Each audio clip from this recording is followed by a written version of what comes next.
Salam saudaraku yang kekasih.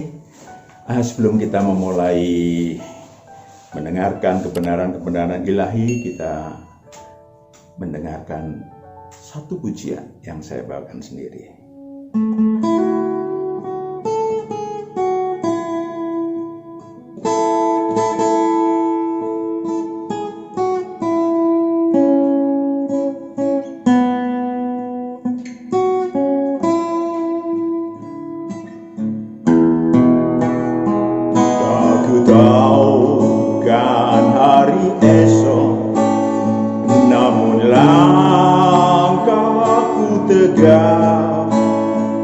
Bukan surya ku harapkan, karena surya kan lenyap.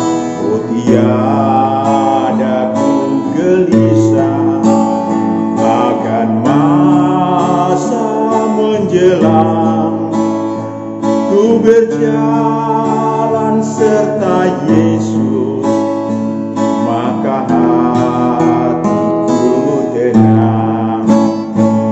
banyak hal tak ku mengerti akan masa yang datang, tapi satu hal ku tahu, semua Tuhan yang pegang.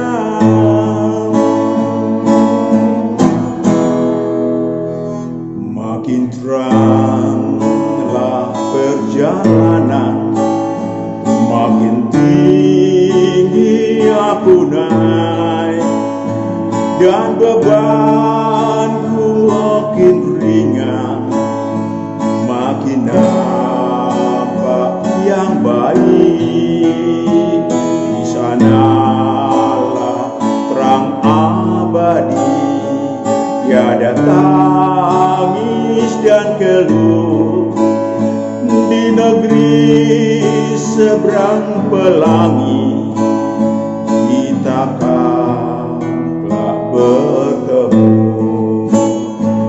Banyak hal tak ku mengerti akan masa yang datang, tapi satu hal ku tahu, semua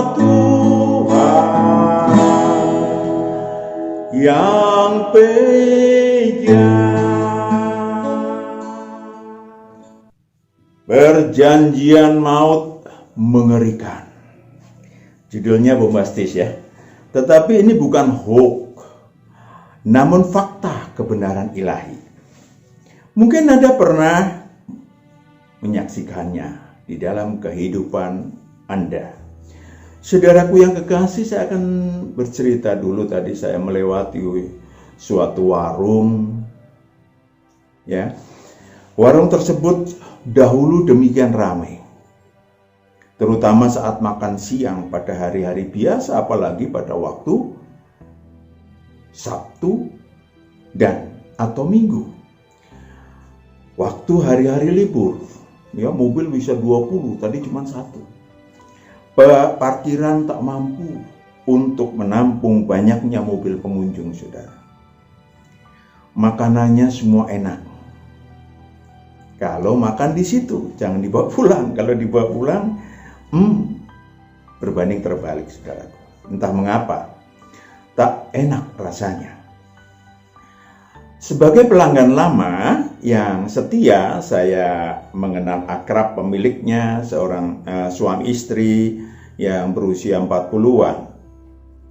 Sebagai bekas pemilik kekuatan metafisis yang udah saya buang, saudaraku ya. Plus sebagai wartawan, saya tahu mereka melakukan perjanjian maut yang mengerikan. Kerap kali saya berbincang dengan mereka tentang akibatnya secara tersamar, tentu saja, tidak terus terang karena akan menyinggung perasaan. Perbuatan baik, ya, orangnya baik sekali, saudaraku. Perbuatan baik yang dilakukan terhadap anak buahnya yang lebih dari 20, ya, Dan atas kekayaan yang diperolehnya tidak cukup untuk menebus dosa, membawa maut, dosa musyrik yang dilakukannya. Demikian saya sampaikan dengan lemah lembut. Sayang saudaraku, terlambat. Suatu pagi saya dengar sang suami mati gara-gara infeksi, gara-gara kena tusuk gigi. Baru malam kena tusuk gigi, pagi-pagi sudah mati. Sekitar 2 tahun kemudian sang istri menyusul meninggal. Sampai kini, sampai tadi warungnya masih buka, tetapi warungnya makin kecil dan sepi pengunjung. Cuma 1-2 mobil, tadi cuma 1 mobil yang parkir. Saudaraku yang kekasih, perjanjian mautnya ditutup oleh iblis. Saudaraku yang kekasih, kisah yang lain. Di kantor seorang pejabat baru di sebuah departemen, saya diminta berdoa.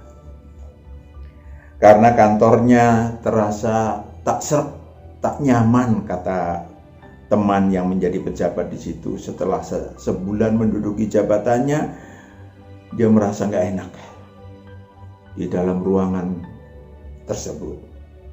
Setelah berdoa, saya berhasil mengamankan benda-benda berhala yang ditanam di tembok di belakang kursi sang pejabat. Kasihan memang pejabat yang digantikannya meninggal sekeluarga. Mobilnya masuk ke dalam jurang. Iblis memang bapa segala dusta. Perjanjian maut yang tidak pernah tertulis, tetapi mematikan, baik membunuh roh-roh si manusia, artinya memasukkan ke dalam roh mereka, dimasukkan ke dalam penjara maut, kemudian teken kontrak perjanjian bagi yang teken kontrak perjanjian, maupun yang membuat nasib buruk. Ya, iblis membuat nasib buruk, bahkan mematikan, tadi saya kisah tadi, tubuh si manusia dan keluarganya, bahkan keturunannya. Berdasarkan, tentu ada catatannya, berdasarkan hutang maut yang tertulis tersebut, tanda kutip tertulisnya. Saudaraku yang kekasih, pertanyaannya, mengapa iblis menebarkan kengerian atas manusia-manusia yang mengadakan perjanjian maut dengan dia? Mengapa dia melakukan kekejaman atas manusia dan keturunannya tersebut? Tentu selain haknya menagih piutang mautnya, dari sudut iblis adalah piutang mautnya kepada manusia yang berhutang maut, dari pihak manusia adalah berhutang maut kepadanya dengan berbagai nasib buruk dan kematian. Wahyu 6 ayat 7-8. Kita tengok firman-Nya, saudaraku yang kekasih. Wahyu 6 ayat 7. Dan ketika anak domba itu membuka meterai yang keempat, aku mendengar suara makhluk yang keempat berkata, "Mari." Mari. Ayat 8. Dan aku melihat sesungguhnya ada seekor kuda hijau kuning. Kuda hijau kuning. Lambangnya nanti kita bahas mendatang. Dan orang yang menungganginya bernama Maut.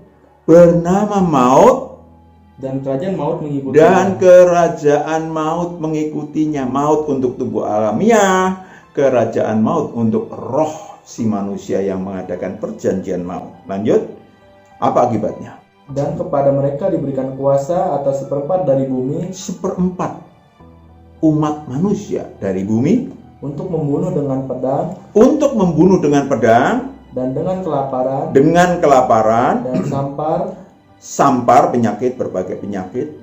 Dan dengan binatang pandemi, buas. Binatang buas. Dengan berbagai nasib buruk dan tadi kematian. Sekaligus bapa segala dusta tersebut menebarkan fitnah. Ini dia tujuannya, membuat nasib yang mengerikan, kekejaman. Supaya apa? Supaya dia bisa menebarkan fitnah agar umat manusia menghujat Allah, menganggap segala kekejaman dan kengerian yang terjadi dalam kehidupannya Allah adalah atas kehendak Allah, alias didalangi oleh Allah. Lucifer dan stafnya memang penghujat Allah. Wahyu 13 ayat 6. Penghujat Allah. Dan itu mengajak manusia-manusia, ya, supaya mereka, Allah maha kejam, padahal Allah sebaliknya tidak pernah jahat, maha baik. Wahyu 13 ayat 6. Wahyu 13 ayat 6. Lalu ia membuka mulutnya untuk menghujat Allah, menghujat namanya dan kemah di kediamannya dan semua mereka yang didiam di sorga.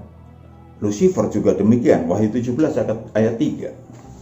Wahyu 17 ayat 3. Dalam roh aku dibawanya ke padang gurun, dan aku melihat seorang perempuan duduk di atas seekor binatang yang merah ungu, yang penuh tertulis dengan nama-nama hujat. Nama-nama hujat. Binatang itu mempunyai 7 kepala dan 10 tanduk. Itulah dia Lucifer, saudaraku yang kekasih. Perjanjian maut semacam yang dilakukan banyak manusia, contohnya yang 2 tadi, dan banyak sekali nanti ada contoh-contoh lain, adalah dosa yang sangat besar. Bahkan dalam suatu religi tertentu tidak dapat diampuni, yakni pemberhalaan atau persekutu dengan iblis. Ya, pemberhalaan termasuk dosa yang membawa maut. Dosa yang membawa maut. 1 Yohanes 5 ayat 16 sampai 21. Kita tengok ada 2 dosa. Dosa membawa maut dan dosa tidak membawa maut. Artinya ada dosa yang melawan perintah Allah, tetapi ada dosa yang membawa maut dan ada dosa yang tidak membawa maut. 1 Yohanes 5 ayat 16. 1 Yohanes 5 ayat 16. Kalau ada seorang melihat saudaranya berbuat dosa, yaitu dosa yang tidak mendatangkan maut, hendaklah ia berdoa kepada Allah, dan Dia akan memberikan hidup kepadanya, yaitu mereka yang berbuat dosa yang tidak mendatangkan maut. Yang tidak mendatangkan maut, berdoa terus. Ada dosa yang mendatangkan maut. Ada dosa yang mendatangkan maut.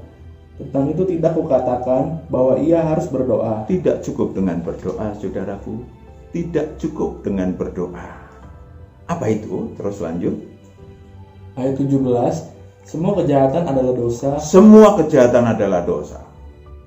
Tetapi ada dosa yang tidak mendatangkan maut. Ada dosa yang tidak mendatangkan maut. Ayat 18. Kita tahu bahwa setiap orang yang lahir dari Allah tidak berbuat dosa. Betul. Tetapi Dia yang lahir dari Allah melindunginya, dan si jahat tidak dapat menjamahnya. Yes, kalau kita lahir dari Allah, artinya kita berada di dalam pelukan Allah. Artinya ada di dalam Tuhan. Terus ayat 19. Kita tahu bahwa kita berasal dari Allah, dan seluruh dunia berada di bawah kuasa si jahat. Ayat 20. Akan tetapi kita tahu bahwa anak Allah telah datang dan telah mengaruniakan pengertian kepada kita, supaya kita mengenal yang benar. Mengenal yang benar. Sudah ada pengertian yang dari Allah, dari Tuhan Yesus, yaitu mengenal yang benar, supaya mendapatkan terang. Terakhir, dan kita ada di dalam yang benar, di dalam anaknya Yesus Kristus. Dia adalah Allah yang benar dan yang hidup yang kekal. Ayat 21. Anak-anakku, waspadalah terhadap segala berhala. Waspadalah terhadap segala berhala, karena itu yang mendatangkan dosa, yang mendatangkan maut. Dari zaman kuno, saudaraku, sudah terjadi pemberhalaan, dari mulai menyembah patung batu, patung kayu, ya, sehingga mereka diceraikan Tuhan, ada yang memperhambakan diri kepada Allah-Allah lain, kepada roh-roh dunia, sampai yang modern. Apa yang modern? Keserakahan.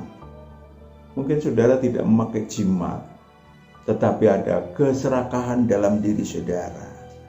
Dan hedonisme, ini dia saudaraku.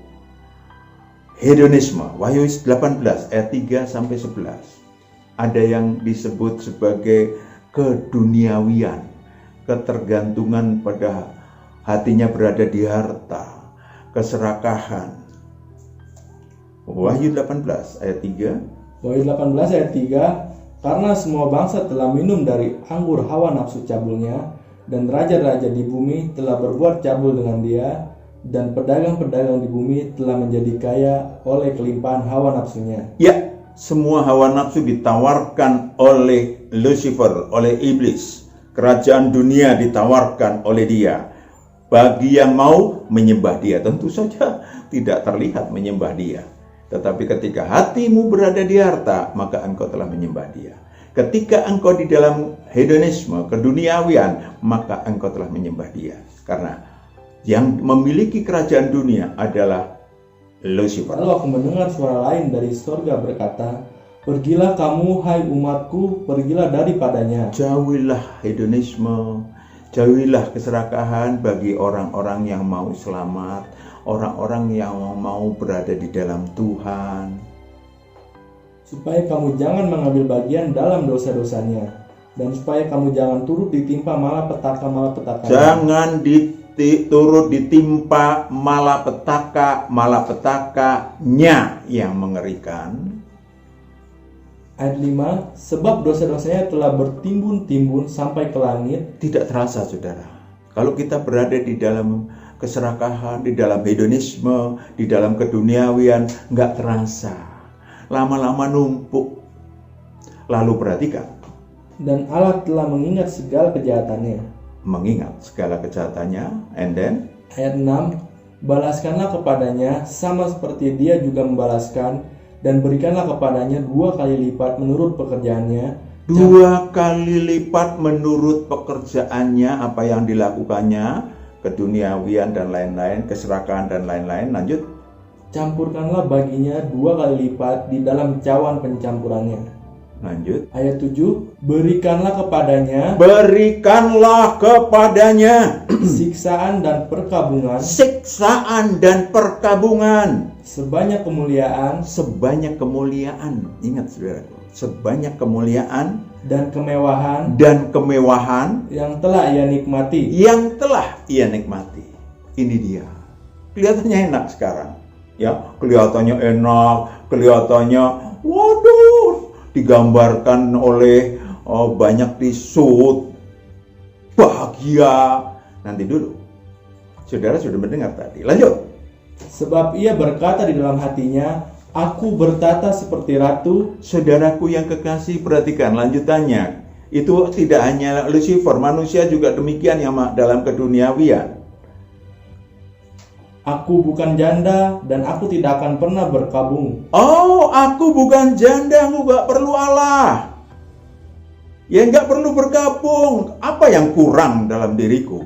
Harta ada, segala ada, surga sudah di tangan.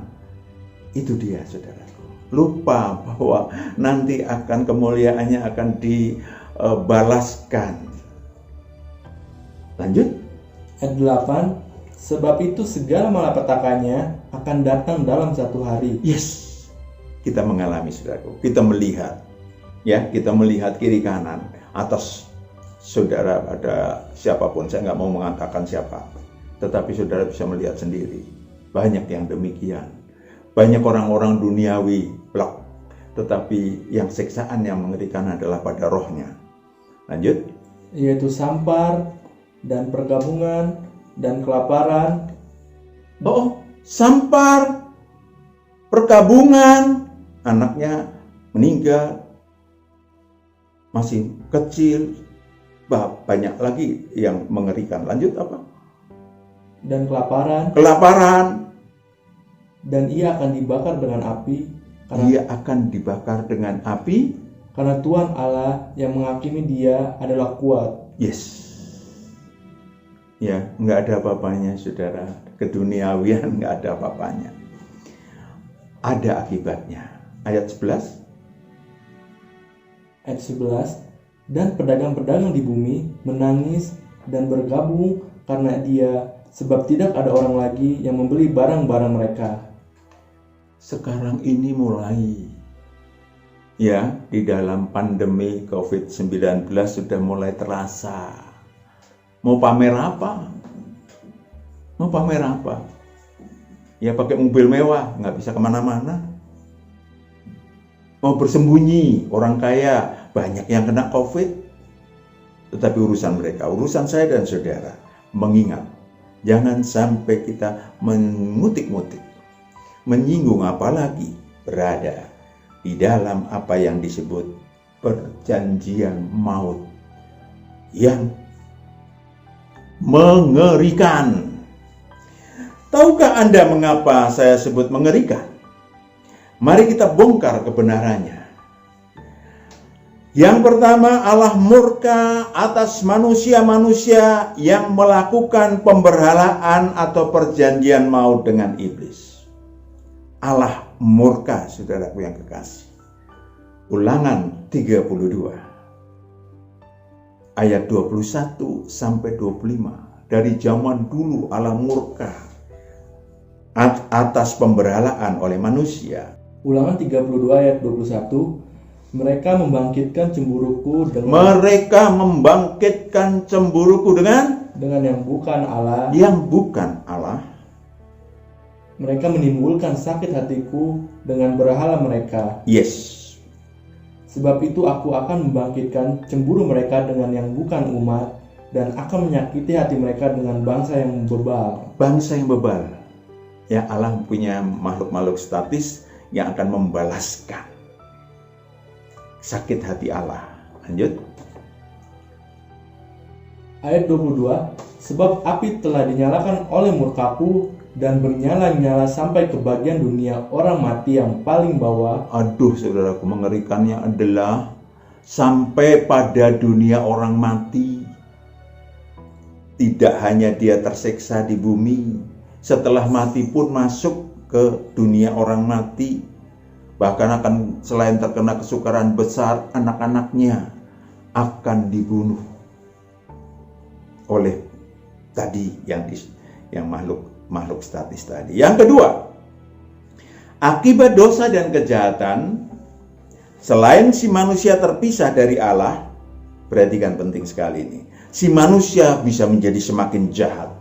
Karena roh-roh jahat yang tinggal dalam diri manusia-manusia yang berkejahatan tadi akan menetaskan, roh-roh jahat akan menetaskan telur ular beludak yang membuat si manusia berkarakter buruk dan berkenajisan, dan menenun sarang laba-laba.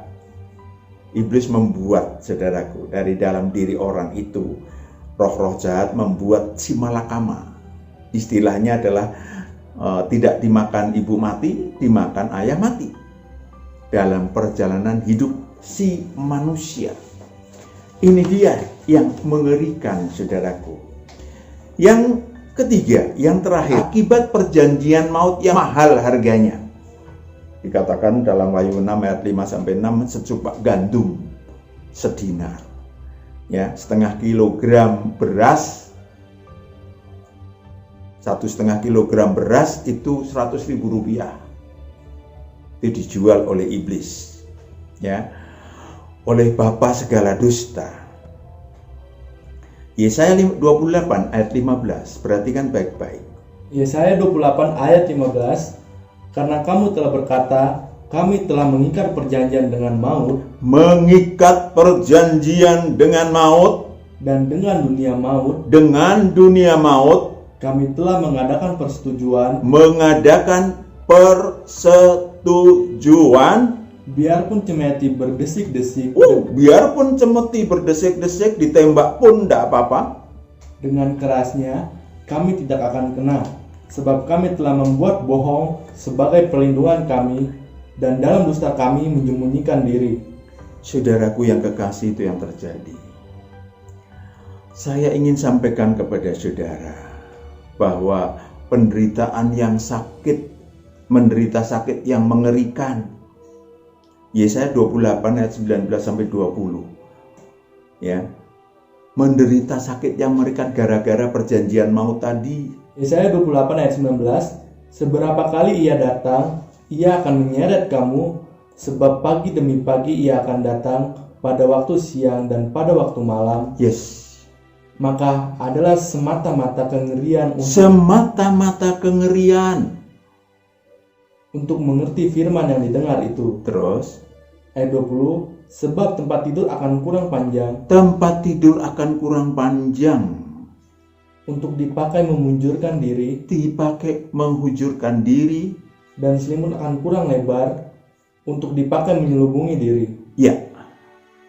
Pak Mati sudah banyak melihat bagaimana seorang yang sakit siang dan malam menangis di teras rumah, ditaruh bergantian dipijitin. Banyak saudaraku yang kekasih. Yang juga sangat mengerikan tadi sudah disampaikan. Alam maut menganga, siap menyiksa rohnya jika tubuh alamiahnya mati.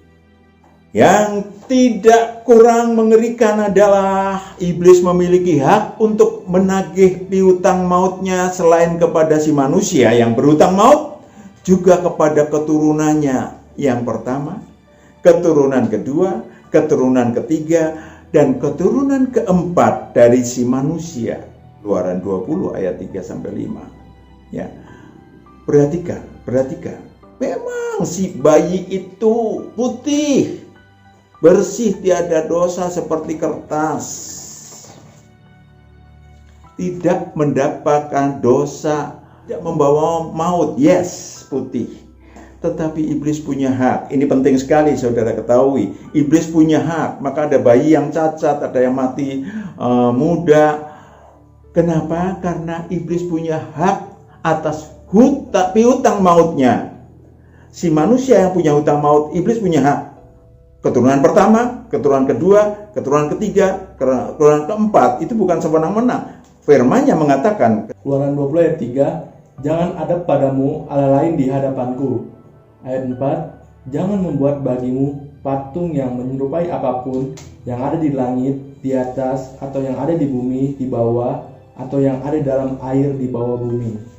Ayat 5, jangan sujud menyembah kepadanya atau beribadah kepadanya, sebab aku, Tuhan Allahmu, adalah Allah yang cemburu, yang membalaskan kesalahan bapa kepada anak-anaknya, kepada keturunan yang ketiga dan keempat dari orang-orang yang membenci aku. Yes. Keturunan pertama, kedua, dan ketiga, dan keempat. Orang-orang yang membenci aku. Allah mengizinkan si iblis menagih piutang mautnya. Yang itu. Hutang dosa tidak membawa maut, yes, putih. Tetapi dosa membawa maut dari orang tuanya, kakeknya akan menurun, diwariskan kepada keturunannya. Itu rahasianya. Satu kesaksian lagi. Menurut sang mantu yang selecting dengan saya di SMA, yang juga pernah memiliki ilmu kedikdayaan yang dibuangnya setelah lahir kembali. Sang mertua memiliki kedikdayaan tinggi, ya, alias dugdeng. Kalau orang Jawa bilang dugdeng, tak mempan peluru, bahkan memiliki ilmu rawarontek kalau orang Jawa bilang. Konon kalau mati dapat hidup kembali kalau memiliki ilmu hitam kelas tinggi yang sulit dihilangkan tersebut. Maklum, beliau bekas pejabat tinggi di zaman Belanda. Beliau adalah Wedana. Suatu hari saya ditelepon sahabat saya tersebut bahwa mertuanya yang berusia 90-an sakit keras, sudah sebulan hidup tidak, mati pun tidak. Selain dirawat di rumah sakit, banyak orang pintar tanda kutip yang dihubungi keluarganya, tetapi mereka angkat tangan. Mereka tak sanggup memunahkan ajian rawarontek yang dimiliki bapak mertua sahabat saya tadi. Bahkan salah satu mantunya yang ditugaskan menghubungi orang pintar tanda kutip mati kecelakaan. Ya, 1 minggu setelah mertuanya sakit ditugaskan, tubrukan di jalan mati. Ada lagi anak-anak Pak ex-wedana tersebut, ada 2 yang cacat, ada yang mati muda, juga cucu-cucunya demikian, sahabatku berkisah. Hari itu juga saya minta kepada sahabatku agar mengumpulkan sebanyak mungkin keluarga dekat sang mertua untuk mengeroyok, saya pakai istilah itu, dengan doa melalui iman masing-masing. Selain itu, saya menugaskan sang mantu tersebut untuk membisikkan kepada mertuanya agar melepaskan seluruh ngelmu-ngelmunya dan mau bertobat total dan kembali bersujud hanya kepada Allah. Alhamdulillah, jam 5 sore kami berdoa bersama melalui telepon, setengah jam lamanya. Malamnya sang mertua terlepas dari penderitaannya menghadap sang Khaliknya. Demikian mengerikan dan mematikan perjanjian maut dengan iblis. Saudaraku yang terkasih, boleh jadi Anda mengetahui di sekitar kehidupan Anda terdapat kasus yang terkait dengan perjanjian maut. Atau mungkin Anda sendiri pernah terlibat di dalamnya. Bertobatlah total sebelum kengerian akan tagihan maut merajalela ke dalam keluarga Anda, ke anak-anak, cucu-cucu, dan cicit-cicit kelak. Datanglah kepada sang anak domba, satu-satunya yang dapat membebaskan dari hukum dosa dan hukum maut. Roma 8 ayat 1-2. Ya, sebagai penutup kita bacakan Roma 8 ayat 1-2 supaya saudara yang memiliki perjanjian maut, ingat, tidak tertulis. Yang memiliki perjanjian maut datang kepada Tuhan. Ya, saudara mau tahu alamatnya, saudara bisa hubungin. Kami tahu alamatnya. Tapi dengarkan dulu Roma 8 ayat 1-2. Roma 8 ayat 1, demikianlah sekarang tidak ada penghukuman bagi mereka yang ada dalam Kristus Yesus.